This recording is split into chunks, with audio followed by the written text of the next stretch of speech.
Hey, this is Bonnie, and today I'll be putting up for download an add-on that adds a few functions to your world or to your realm, whatever you want to use this for. It allows you to add a few different features with only one command. For example, you could add a timer to see how much time people have been playing on your world. It only requires one command to set up. Same with the shop system. It only requires you to add one command, and it also removes the offline players. And also adds all the particles, so you could add particle trails really easily. I'll show you how to do that right now. And it also gives you the options to ban a few items with only one command. And these are items that are used for duping, so if I try to put like any of these blocks into my inventory, it won't work. Just the ones I have banned. And it also allows you to ban so people can't just spawn in like a ton of withers into your world. So if I try to spawn in a wither, it just automatically gets destroyed, doesn't do any damage. And it does require a little bit of setup, but it's really easy, and let me show you how it works. The first one is the timer. So if you wanted to add a timer, so to see how much time people have been playing on your world, this is really useful. So you can see if people have just been playing for like 2 minutes and they already have diamond armor or whatever. You can tell if they're cheating, or if you just want to see how much time people spend on your realm. So what you can do is, all you have to do is do function timer and put it on a repeating command block, unconditional and always active, and that will add the timer to anyone that joins your world. That's all you have to do. And if you wanted to add a money system, it's the same thing. You would only need to put one command. You put it on repeat, unconditional, always active, and what you do is do function shop here, and once you do that, it automatically adds the money system. And this also removes offline players. So if I remove this player, it removes him from the scoreboard until he comes back. So once he comes back, it automatically adds him back into the scoreboard.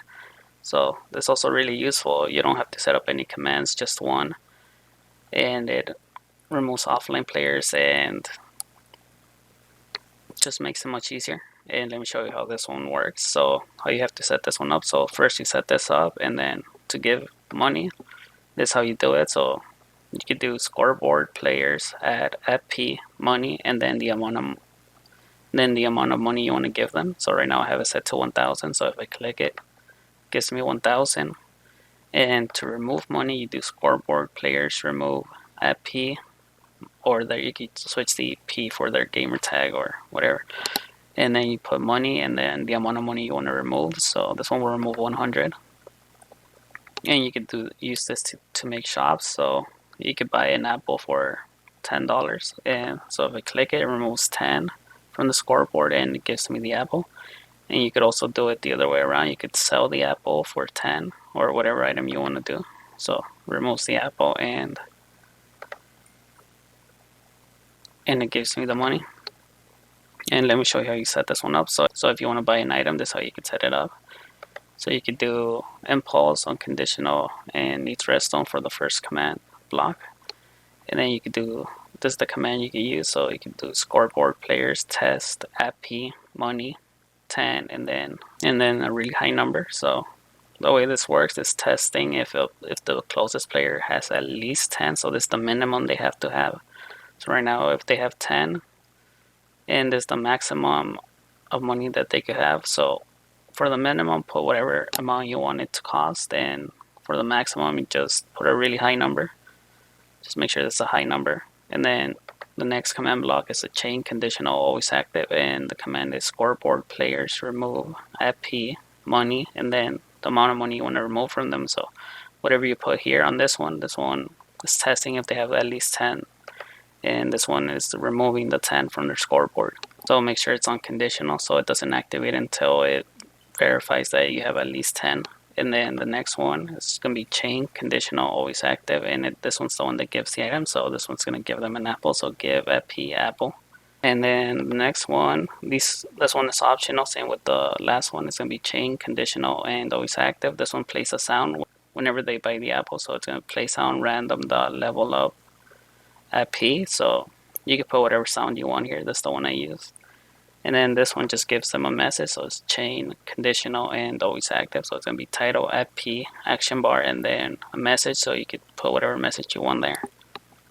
And using this money system, this is how you sell an item. So you could do an impulse, unconditional, and needs redstone. So you do clear, AP, apple, and this the data value, and then this the amount of apples you want them to remove. So right now it's set to 1. So it's going to remove 1 apple from the closest player. And the next command block is going to be chain, conditional, always active. And this one's going to give them the money once it removes the apple. So it's going to be scoreboard players, add P, money, and then the amount of money you want to give them for the apple. So right now I have it set to 10, and make sure it's conditional, so it does not activate until it removes the apple. And then this one's optional too, chain, conditional, always active. It's gonna play. This one's the one that plays the sound, so it's play sound, then the name of the sound, and then P.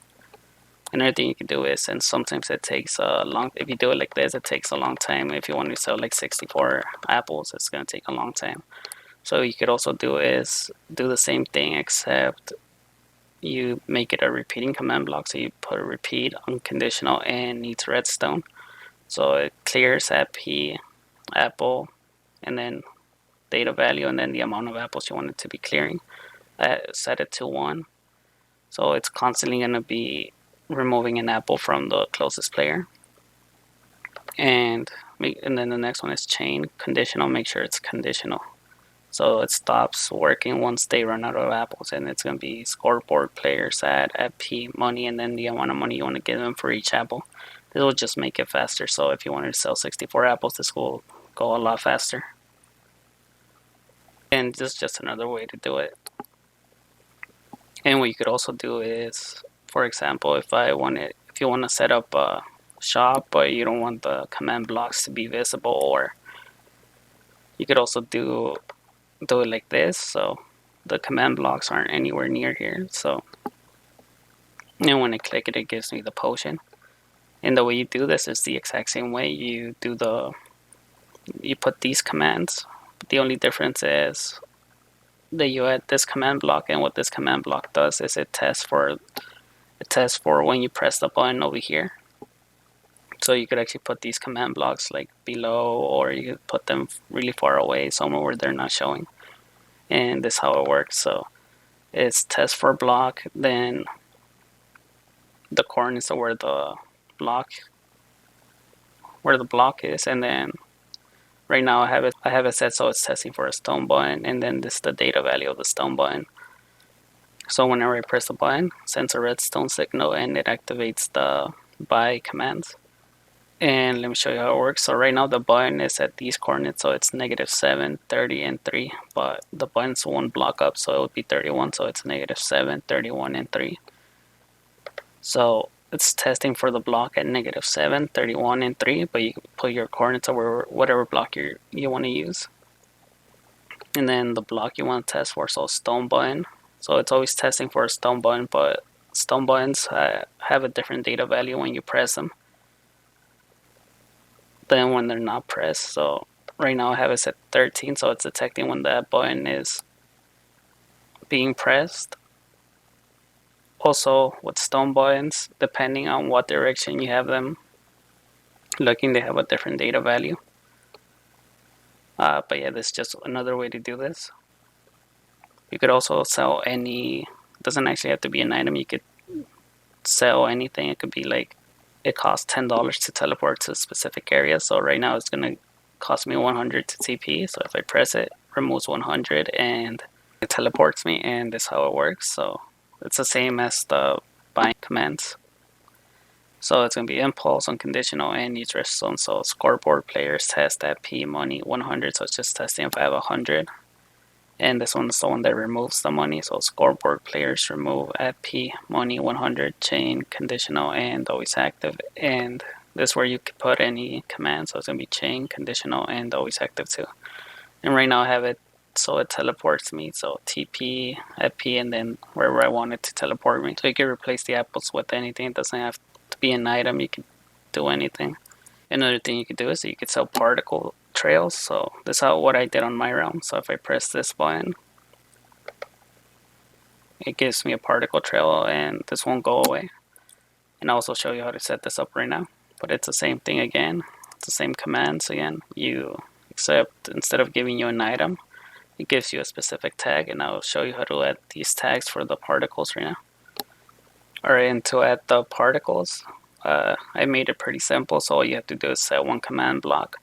But depending on where you have it, there's two different functions that you could use. You could either use the top one or the bottom one.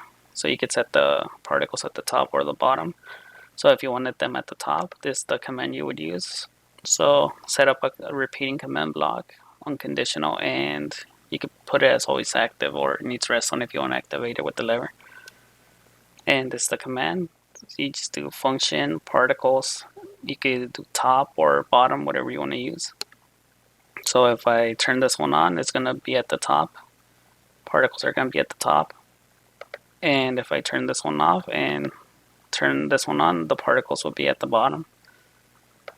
And if you want a list of all the tags, you could do function list particles, and this will give you a list of all the particles that I've added. All the particles in the game I've added every single particle that's in the game. And this is the tag, and this is the name of the particle. So let me give you an example of how you could add these. So if you wanted to add a particle, so this is the command you could use. You could do tag add p add, and then the tag of the particle. So if I want to add this one, it would be P76, and if I press it, it gives me the particle. And let me show you how to switch it. You could also do any number from 1 to 112. So any numbers, it could be 23 or 67, whatever you want. Each number is a different particle. So if I added a 2 here and then pressed it, it gives me a different particle, but you can't really see it. And then to remove the particles, I also made it pretty easy. All you have to do is put a command block and then put the pause unconditional and each rest still. And then this is the command you would put. So you put function remove particles. So whoever presses this button, it removes the particles. It doesn't matter which particle it is. All you have to do is press the button and it will remove the particles. And yeah, that makes it a little bit easier. Another thing you can do is you can add the particles to any entity. For example, what you could do is put a command block, set it to repeat, unconditional, and always active, and then do tag add e, and then type, and then the entity you want to add it to. So you can do sheep, and then add, and then the tag of the particle that you want to add. So you could do P76 as an example. So whenever I summoned in the sheep now, the sheep would get the particle too. So that would be any sheep that spawns in your world. It would have the particles set to them. But you could do this to anything. You could change the sheep to an item. So whenever you drop an item, that any item would also get the particle. Or you could do pretty much any entity you want. So you could also do arrow, or with any, you could also add any particle. It doesn't have to be this one. So the arrow would also get it, or a snowball, or whatever you want, or a zombie, anything you want to add it to. And that's how simple it is. Or you could also add it to a specific player. If you do add a, this would add it to every player. Or if you want to be more specific, you could type in their gamertag. So if I wanted to add it to myself, and then add, and then the tag. And now let me show you this one. This one is the one that bans specific items. So if you activate this command block, it's going to ban all of these items. So if it's off, I could put any of these blocks in my inventory. But when this one is turned on, it removes them. So it won't let me put any of these blocks in. The reason I ban these blocks is because they are used for duping, but you could still have the diamonds that are not in block form. And if you want to add or remove more items, I could also do a tutorial on how to add more items or remove some of these items. If you want to ban these items, all you have to do is set up a command block, set it to repeat unconditional, and either set it to always active or needs redstone if you want to turn it on and off. And this is the command, so you do function ban underscore items, and this will ban all these items, and that's all you have to do. And this one bans a few mobs that people use for griefing. So if this is off, people would just spawn in ender dragons and grief your world. Same with the wither. So if this is off, people could just spam withers. So yeah, once this is turned on, it doesn't matter if they summon it in or they use or if they use a spawn egg, the wither will not spawn in. It's just to protect your world. And to ban the ender dragon and the wither, what you have to do is just place a command block, repeat, unconditional, and always active, or needs redstone, however you want to do it. And this is the command you have to type in, function ban underscore mobs, and this will ban the wither and the ender dragon and a few other entities that can grieve your world. Yeah, that's it. I will be adding more functions and features to this, so if you have any suggestions of things I should add or remove, just let me know. And yeah, the download link's going to be in the description.